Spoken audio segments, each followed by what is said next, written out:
Tabarakalladzi biyadihil mulk wa huwa ala kulli syai'in qadir. Huwa alladzi khalaqas samawati wal arda wa ma bainahuma. Asyhadu an la ilaha illallah wahdahu la syarika lah wa asyhadu anna Muhammadan abduhu wa rasuluh sallallahu alaihi wasallam. Assalamualaikum warahmatullahi taala wabarakatuh. Alhamdulillah, ipagpapatuloy natin ang ating pag-aaral sa isang aklat na kamangha-mangha, na isang milagro at walang katulad sa buong mundo, na kung saan ay pinapaksa natin ang patungkol sa siyensya sa ating tinatahak na buhay sa mundong ito at sa mga kalawakan at iba pa. At tunay na walang pag-aalinlangan, ang lahat ng ating pinag-aaralan ay akma ayon sa panahon, lalo na sa bagong moderno patungkol sa siyensya. Kaya naman nakawawalang duda talaga na ang banal na aklat na Quran ay talagang hindi kayang gawin ng ninumang linika at walang makakagawa nito maliban ng tagapaglikha, ang Allah subhanahu wa ta'ala. Sa araw na ito ay dakuhan natin ang pinaniniwalaan din nila, ngunit ito ay makabago na lamang research nila. Ang sabi nila, ang araw ay mawawalan ng liwanag bago maganap ang araw ng paghukom. Yaong mga naniniwala sa mga siyentipiko patungkol dito, mayroon kasi mga scientists na hindi sila naniniwala sa araw ng paghuhukom. Nung wala pa ang banal na Quran, alam natin walang ideya ang scientific astronomy hinggil sa pagkawalan ng apoy o liwanag ng araw. Bagamat nagsasabi sa makabagong moderno patungkol sa siyensya, sa astronomy, na ang araw nila ay mawawalan ng liwanag pagdating ng araw. Ngunit ito ay makabagong discovery lamang nila. At may posibilidad na ito ay hindi nila na-discovery, maaaring nabasa lang nila ang banal na Quran, sapagkat napakatagal nang nakareveal ng banal na Quran, almost 1,400 years ago, ay wala silang idea noong una, maliban sa makabagong moderno patungkol sa siyensya, na ang araw ay mawawalan ng liwanag. At napaka-imposible na isipin ng isang tao, halimbawa, kung wala siyang mabasa na banal na Quran, napaka-imposible na maisip niya na ang araw ay mawawalan ng liwanag. Kaya malamang malaki ang posibilidad na ang kanilang sinasabing ang araw ay mawawalan ng liwanag ay nabasa lamang nila sa banal na Quran. At wala kayong kakikitaan o ang sinuman na linikha na gumawa ng aklat maliban sa Quran na nagsasabing ang araw ay mawawalan ng liwanag noong wala pa ang banal na Quran. Maliban na lamang nung dumating ang banal na Quran, may mga aklat na lumitaw na ganyan at sinasabing magaganap ito, kahit na sinasabi nila na hindi nila nabasa ang banal na Quran at ito ay kanilang diskubre, ngunit bago pa lamang ito. Samantalang sa banal na Quran ay matagal na itong nakasulat na ang araw ay may takdang panahon para mawalan ito ng liwanag at ito ay mamamatay, titilampot dito sa kalumpaan. So, ang sabi ng iba na mga kapatid nating mga Muslim, malaki ang posibilidad na nabasa lamang nila ang Quran kung bakit sila nagkaroon ng idea o ideya na ang araw ay mawawalan ng liwanag at saka lamang nila pinag-aralan kung paano mangyayari na ang araw ay mawawalan ng liwanag at nadiskubre nila na ito nga ay mawawalan ng liwanag. Ang araw na ito, darating ang panahon. Alhamdulillah. So kung ang Quran ay ginawa lamang ni Propeta Muhammad sallallahu alaihi wasallam, no read no write, Napaka-imposible naman na alam ito ng Prophet Muhammad sallallahu alaihi wasallam ang lahat ng mga tinapik natin patungkol sa siyensya at ito'y lahat akma. Sobrang talino naman ng taong ito. Kaya nga ang Prophet sallallahu alaihi wasallam ayaw niyang ipakita ang kanyang larawan eh. Ayaw niyang i-drawing natin siya. Baka sambahin din siya eh. Dahil kung inaakala mo ang Quran ay gawa ng Prophet sallallahu alaihi wasallam, abay masasamba mo nga ang Propeta Muhammad sallallahu alaihi wasallam. Bakit alam niya ang lahat ng bagay? Gayunpaman, hindi ito alam ng Prophet sallallahu alaihi wasallam, kundi ito ay revelasyon lamang mula sa talagang nakakaalam ng lahat ng bagay. Ang naglikha ng mga ito walang iba, kundi ang Allah subhanahu wa ta'ala. Ngayon, kung ito man ay hindi nila nabasa ang Quran at sinasabing na-discover nila ito dahil sa mga kagamitang bagong kagamitan, sa pag-aaral pagsusuri nila, okay. Sabihin natin, sige, hindi nila nabasa ang Quran. Pero ang banal na Quran ay matagal nang bilanggit na ang araw ay mawawalan ng liwanag. Okay? Alhamdulillah. Now, sabi nila, kung ang Quran ay mayroong ganito na ang araw ay mawawalan ng liwanag, paano ito mawawalan ng liwanag ang araw? Titingnan mo, napaka-imposible, no? Sabi nila, bilyong years na ago na. Bilyon hindi lang milyon. Na ang araw patuloy itong nagliliyab, nagbibigay ng liwanag. Tapos sasabihin nilang bandang huli, mawawalan nito ng liwanag. Ito raw ay pag-aaral nila. So kaya malaki ang posibilidad talaga nabasa lang nila ang Quran eh. Okay, now, paano? Paano ito mawawalan ng liwanag? Nila? Ang araw ay mawawalan ng liwanag, bago natin dakuha ng ebidensya sa Quran. Kailan lang ito ay binulgar eh. Kailan lang nila ito sinabi. Ilang century lang. Okay? Bago natin ibigay ang dalil sa Quran, paano mawawalan ng liwanag sa kanilang research. Actually, sa kanila, hindi na binanggit yung ang araw ay mahuhulog. Ang araw ay mahuhulog. Sa kanila, sabi lang, mamamatay lang, mawawalan ng liwanag. Wala sila sinabing mahuhulog ito. Batang Quran, sinabi niya, ito'y titilampot. Okay, bago natin dakwan yan, dakwan na natin ang kanilang research kung paano mawalan ng liwanag ang araw. Nila? Ang araw ay naglalabas ng init at sinag sa loob ng bilyong taon. Yung sabi nila, bilyong taon. Alanos best, of course. Nila? Ang nagdaan sa pamamagitan ng patuloy. Ito kung bakit ito nag-iinit, nagliliyab patuloy, dahil sa pamamagitan ng patuloy na tumutugon kasi ang chemical nito. Ang chemical nitong araw na ito upang magkaroon siya ng lagablab na apoy. At patuloy na magsusustento ang chemical na ito sa araw upang maglagablab, mag-ibigay ng apoy at liwanag sa kalupaan bilang kinakailangan ng mga tao linikha sa kalupaan ay patuloy ang chemical nito na nagbibigay ng supply para magkaroon siya ng apoy at liwanag. Ngunit nila, hindi magtatagal ito ay mawawalan ng liwanag. Paano nila? Nila, ito ay mamamatay sanhi ng kakulangan ng panggatong. Yung chemical niya, sabi nila, nagkukulang na. At mauubos itong unti-unti, sa ganito ay wala ng paggatong, wala nang magiging apoy ang araw, ito ay mamamatay.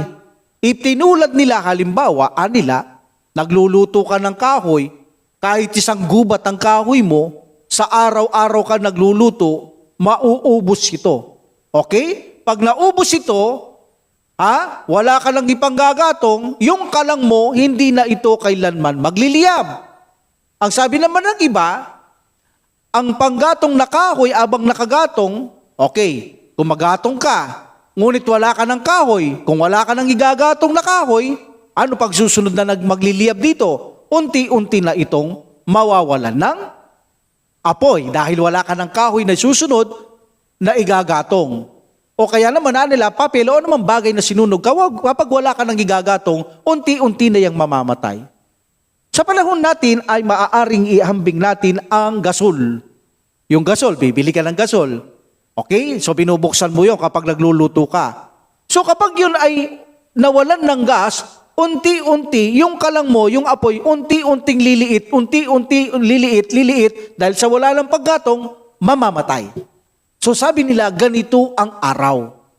Kapag tumigil na ang pagbibigay ng chemical dito, para ito ay igatong niya para patuloy siyang magkaroon ng apoy at liwanag.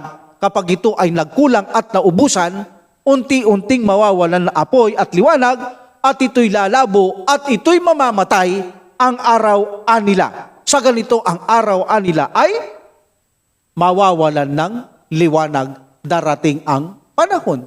Kailangan pa naman natin ng araw. Napaka-imposibleng mabuhay ng linalang kung wala ng araw, di ba? So kung mawawalang apoy ang araw, so natural. Marami na ang mamamatay sa mga linika, especially sa kalupaang ito. Ang iba naman sabi nila, hindi gano'n ang research nila. Sabi nila, masyadong mababaw ang research na yaon. Ganito naman ang kanila. Dahil sa patuloy nila na paghulog ng ubod ng bituin. Ibig sabihin yung ubod ng bituin. Nagtatapon siya sa araw. Okay? Nagtatapon. But magiging madalas ang pagtapon ng ubod ng bituin na iginagatong ito ng araw. Sinusunog ito ng araw para ito ay magkaroon ng apoy at liwanag. Pero dahil sa dami ng dumarating na ubod mula sa bituin na sinusunod ng araw, ito ay makakabuuan nila ng atom at helium na magsasama ito at makakabuo ng karbon. At ang helium ay lalabas sa araw at ito ay hindi makakayanan ng araw na susunugin naman nito ang lahat upang sirain ang ozone layer. Dahil sa hindi na nakakayanan ng araw at nagiging sobrang mainit na ang araw dahil sa panggatong tuloy-tuloy ang pagdami ng pagbagsak ng ubod ng bituin, ay hindi makayanan ng araw na sunugin ang mga ito. Meaning, malakas na, sobra na, ito ay anila ang araw, ito ang dahilan upang sirain ang ozone layer. Meaning, mayroon tayong ozone layer o atmosphere na nakaharang dito sa ating kalupaan at sa araw upang pigilin ang sobrang init ng araw. Meaning, ang ozone layer na ito ay pinipigilan niya ang radiation ng araw upang hindi masunog ang kalupaan o masobrang init o mamatay ang mga nakatira sa kalupaan. Ito ang tinatawag nilang ozone layer at the atmosphere. Meron ba sa Quran yan? Meron! Pero sa Quran yan, mamaya, dadakuin ko yan. Alhamdulillah. So in this situation, kapag nasiraan nila ang ozone layer, na sinasabi nila ngayon, manipis na yan, kaya umiinit tayo masisira ito, so ang kalupaan ay makakabuo ng carbon and oxygen nang dahil dito anila, ang araw ay lalabo. Ang araw ay lalabo anila. Hanggang sa tuluyan na itong mawalan ng liwanag. So sobrang init ng araw na ibinibigay na ubod ng bituin, isa dito ang sisira sa kanya dahil sa sobrang tindi ng kanyang iginagatong ay hindi niya ito makakayanan. Para bang magko-collapse ito sa sobrang init niya. No? Allah knows best. At dahil sa pagkasira ng ozone layer, sobrang init sobrang init na, sisira niyang ozone layer Okay? Sa pagkasira ng ozone layer, pati ang mga init ng bituin, alam natin, mainit yan, tinapik natin, papasok na rin sa mundo. Ang dahilan upang matuyo ang mga ilog, ang mga tubig sa ating kalupaan at mga matayang mga isda, hayop, mga tao at iba pang nilikha dahil sa pagkasira ng ozone layer. Okay? At ang mga malalapit na planeta ngayon sa araw, okay? Dahil na masobra ng init ng araw, halos sasambul at masira ito, bago mangyari yon, ang mga malalapit na mga planeta sa araw, hihigupin ng araw. Lalamunin niya ang mga ito, yung malalapit lang. Ngunit ang Earth, dahil sa paglamon niya ng mga malalapit na planeta, hihina ang gravity. Ang dahilan ay lalayo ang mundo sa araw naman ngayon. Okay? Lalayo naman ang mundo sa araw ngayon anila. Allah knows best. Okay? At ito ay magaganap lamang, alam natin kung mangyayari man, kapag malapit ng magunaw ang daigdig na ito sa kapahintulutan ng Allah subhanahu wa ta'ala. So may kanya-kanya silang mga prediction kung paano mawawalan ng sikat ang araw. Apoy, lagablab. Pero, ganun pa man, bago nila sinabi na ang araw ay mawawalan ng liwanag, ay binanggit na sa banal na Quran na ito ay may takdang sukat na panahon hanggang kailan siya aapoy, magliliyab, magbibigay ng liwanag, at darating ang araw, siya mismo ay mawawalan ng liwanag, siya ay magpapapalupot-palupot sa taas, gegewang-gewang, at matatapon. Anong aya? Unain natin ang aya chapter 36, verse 38 ng banal na Quran. A'udhu billahi minasyaitanir rajim. Bismillahirrahmanirrahim. Wasyamsu tajri limustaqarrin laha dalika takdirul azizil alim. At ang araw ay gumagalaw sa kanyang takdang landas na natataningang panahon. Meaning, mustakar, ito ay natataningang panahon. Ang araw ay gumagalaw sa kanyang takdang landas sa natataningang panahon. Ito ang pagtakda. Ito ang pagtakda ng sukdul ng kapangyarihan, ang ganap na maalam, meaning ang Allah subhanahu wa ta'ala, itinakda niya ito sa araw na siya ay patuloy na gagalaw, magbibigay ng liwanag, apoy sa pahintulot ng Allah subhanahu wa ta'ala, ngunit sa natataningan lamang panahon. Ibig sabihin, kapag dumating na ang taning ng panahon ng araw, ito ay titigil ng gagalaw, titigil ng magbibigay ng init o apoy at liwanag. At ito ay magpapapalupot-palupot sa taas, gegewang-gewang, at wala lang silbi, mamamatay na ito, titilampot na ito. Anong aya nun? Ang aya doon ay ang chapter 81 verse 1, Ida syamsu kuwirat. Ida syamsu kuwirat. Kapag ang araw, kuwirat, the meaning of kuwirat ay tituklupin na ng Allah subhanahu wa ta'ala. Papatayin niya na ang araw. Ibig sabihin, kapag sa sinabing titiklupin, mawawalan na ito ng liwanag at ito ay titilampot o itatapon na ng Allah subhanahu wa ta'ala. Yun ang hindi nila binanggit. Ang araw mawawalan ng liwanag, gegewang-gewang sa taas, at ito ay mahuhulog o titilampot.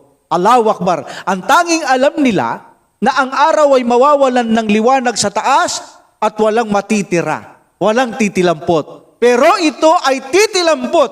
Sabi ng Allah subhanahu wa ta'ala, tulad ng mga tinapik nating mga bituin na nag-aapoy din ay mangangalaglag din sila at magsisipangalat sa kalupaan. Alhamdulillah. Matagal na sa banal na Quran. 1,400 years ago ang nakararaan na ang Quran ay binanggit na ang araw na ito ay mawawalan ng liwanag. At napaka-imposible kung totoo na malaman nila na ang araw ay mawalan ng liwanag, especially the ozone layer, kung walang kagamitan. At alam natin sa panahon ng Prophet sallallahu alaihi wasallam na dumapo ang mga bersikulong ito, ni baril ay wala. Ni baril ay wala. Dahil alam natin na mga digmaan noon ay mga espada lamang. Di ba? Yaong mga kanilang pinakakanyon, yung mga bato lamang. Di ba? So kung ano-ano mga ginagamit lang, sibat, pana, wala ni baril. Paano pa magkakaroon ng gamit ang mga siyensya kung ni baril wala? Kaya napaka-imposible na malaman nila noong ang Quran ay dumating, bago pa lang dumating, napaka-imposibleng alam na nila ang ozone layer. Hindi naman nakikita yan ang ozone layer. Siguro maliban lamang kung makagawa ka ng matinding aparato para makita mo ito tulad ng nakakasilip sa mga atomo, sa mga microscope na nagagamit nila, pero ito ay mga bagong mga moderno lamang. Sa panahon ng Prophet sallallahu alaihi wasallam, walang ganyang kagamitan. So paano nila malalaman ang ozone layer na masisira? Imposible. Ansin ito. Hindi mo nakikita sa kalawakan ng ozone layer. Paano nila alam masusunog yan? At paano nila alam na mawawalan ng liwanag ang apoy, mawawalan ng liwanag o apoy ang araw? May posibilidad lang na nabasa talaga nila ang Quran. At saka nila pinag-aralan until finally nakagawa sila ng mga gamit para masilip ang ozone layer na ito o atmosphere. Alhamdulillah. Sinalaysay din ng sugo na si Propeta Muhammad sallallahu alaihi wasallam. Aniya, ang araw at buwan ay titiklupin ni Allah. Pag sinabing titiklupin, tapos na.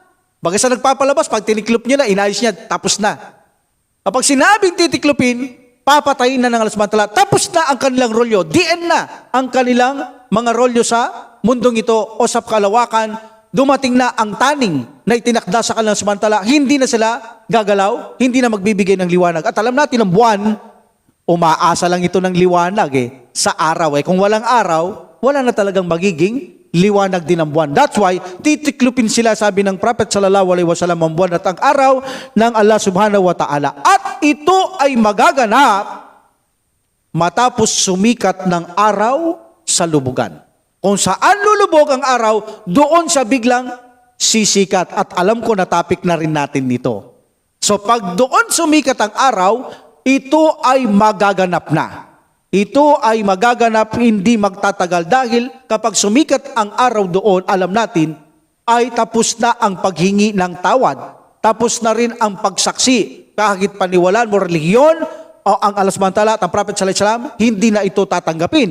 Dahil paglitaw ng araw doon sa lubugan at doon sumikat, isasarado na ang pintuan ng paghingi ng tawad, maging ang syahada, hindi na ito tatanggapin. So meaning, ito na ang magiging araw ng pagkagunaw ng mundong ito. Kaya naman, ang araw kapag lumitaw doon, walang tauba, walang syahada. Wala nang tatanggapin. Wala nang pagsisisi. Maging ang mga Muslim kung mayroon man at makasalanan, hindi na nila makagawang magtauba pa dahil wala nang tatanggaping tauba sa panahong yaon kapag sumikat na ang araw doon sa lubugan, ni ang syahada ng mga hindi mananampalataya na magbabalik loob ay wala na. Sarado na ang mga pintuhang yaan. Kaya sabi ng Propeta Muhammad sallallahu alaihi wasallam, Inna Allah azza wa jal yakbalu tawbatal abdi malam yugargir. Number 1, kapag ang alipin na Allah subhanahu wa ta'ala ay humingi ng tawad, pinatatawad dito na Allah subhanahu wa ta'ala hanggat hindi umaabot ang kanyang kaluluwa sa lalamunan. Kapag dumating na sa kaluluwa ang lalamunan, meaning nakalabas na sa lalamunan na lang naka-attach, wala nang tawba sapagkat nakikita na niya ang kabilang buhay. Ni syahada, wala. At sinabi din ng Prophet sallallahu alaihi wasallam, man taba qabla an tatlu asyamsu min magribiha taballahu alay. Ang sino mang magtauba bago sumikat ang araw doon sa lubugan, patatawarin siya ng Allah subhanahu wa ta'ala bago lumitaw. Pero kapag ito'y lumitaw, hindi na siya patatawarin ni Allah subhanahu wa ta'ala. That's why ang syahada at ang pagsisisi wala na sa panahong lumitaw ang araw doon sa lubugan. At dito magaganap ang pagkawalan ng liwanag ng araw at ito'y magpapapalupot-palupot o gegewang sa ere at titilampot. So meaning, tama na naman ang Quran. Sa kanilang mga bagong diskubre, na ilang century pa lang nakakalipas, na ang araw ay mawawalan ng liwanag. At ang sabi nila, ang ozone layer ay masisira. Now, meron bang ozone layer sa banal na Quran? Meron. Ansin ito. Ha? Sa panahon ng Prophet sallallahu alaihi wasallam, walang kagamitan, imposibleng malaman nila ito. Malalaman mo lang to kung mayroon kang matinding kagamitan para masilip mo ang atmosphere na ito. O ang ozone layer. Tulad ng alimbawa, yung mga nakikita nating mga gamit nila ngayon, kahit mga atomo, nakikita nila, di ba? Kaya nakakagawa silang mga atomic bomb mga yung sa microscope, nakikita na yung talagang napaka-imposibleng makita. That's why kung may kagamitan ka ngayon, pwedeng makita mong ozone layer. Paano sa panahon ng Prophet sallallahu alaihi wasallam na walang kagamitan, ni baril wala? Makikita ba nila ang ozone layer? Hindi. Pero nasa Quran na ang ozone layer bago pa nila ito sinabi na mayroong ozone layer sa pagitan ng araw at ng kalupaan at itong radiation ng araw ang pumipigil ang ozone layer para hindi masunog ang sa kalupaan. Okay? Yan ang job ng ozone layer na linagay ng Allah subhanahu wa ta'ala. Allah knows best. Okay? Para hindi masira ang lupa, pigilan ng sobrang init ng araw nito, alhamdulillah para ang mga linika sa kalupaan ay hindi ito masisira o mawawasak. Alhamdulillah. Now, nasaan sa Quran ang aya na mayroong ozone layer sa pagitan ng araw at kalupaan? In chapter 21, nakakamangha talagang aklat nito, no?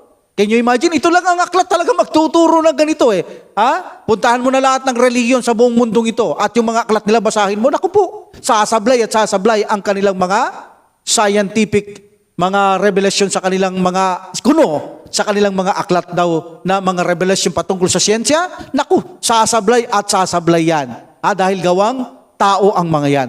But look at the Quran. Lahat ng tinapik natin, of course, ang linika ay agree dito dahil ito'y revelation sa naglikha ng lahat ng bagay na mga ito.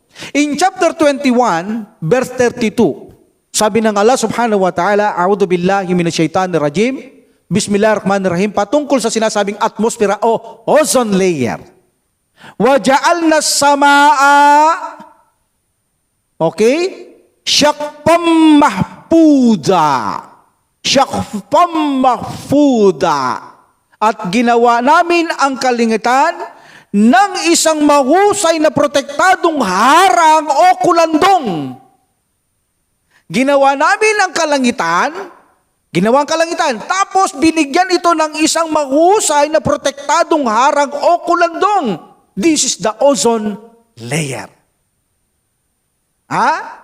So meaning, ang Allah subhanahu wa ta'ala ang naglagay ng ozone layer sa pagitan ng araw at ng kalupaan upang bigyan niya ng kasiguraduhan. Kasiguraduhan sa mga linikha sa lupa na sila ay ganap na mababantayan ng ozone layer mula sa sikat ng init ng araw at mga bituin. That's why, sa bandang uli sinabi ng Allah subhanahu wa ta'ala, وَجَعَلْنَا السَّمَاءَ syaqfam mahfuda, at ganap na nababantayan ang ang kalupaan because of the ozone layer. So meaning, matagal na rin pala sa banal na Quran ang ozone layer o atmosphere ang kanilang sinasabi na walang kagamitan noon. Imposibleng alam nila ito noon, kundi bago lamang nila itong nalalaman. There is a possibility na basa rin nila ito sa banal na Quran at saka nila sinilip o pinag-aralan sa taas at nakita lang tama, meron nga, alhamdulillah. They agree to the Quran na mayroong ozone layer at ang job ng ozone layer nila, ang radiation o init ng araw ay hadlangan niya ito at magbigay lang ang araw sa mundo ng nararapat na ibibigay niyang init para lamang sa ikabubuhay, kapakinabangan, may benepisyo sa mga linikha ng Allah subhanahu wa ta'ala sa banal na Quran. Alhamdulillah, ito ang naging paksa natin sa araw na ito, na ang araw ay mawawalan ng liwanag at ang ozone layer ay mayroon nga at ito ay nasa banal na Quran. So inshallah, ipagpapatuloy natin ito sa susunod. Wa akhiru da'watil hamdulillahi rabbil alamin. Salatu wassalam ala rasulillah subhanaka allahumma wa bihamdik. Asyhadu an la ilaha illa anta astaghfiruka wa atubu ilaik. Assalamu alaikum warahmatullahi ta'ala wabarakatuhu. Waalaikumsalam warahmatullahi wabarakatuh. Allah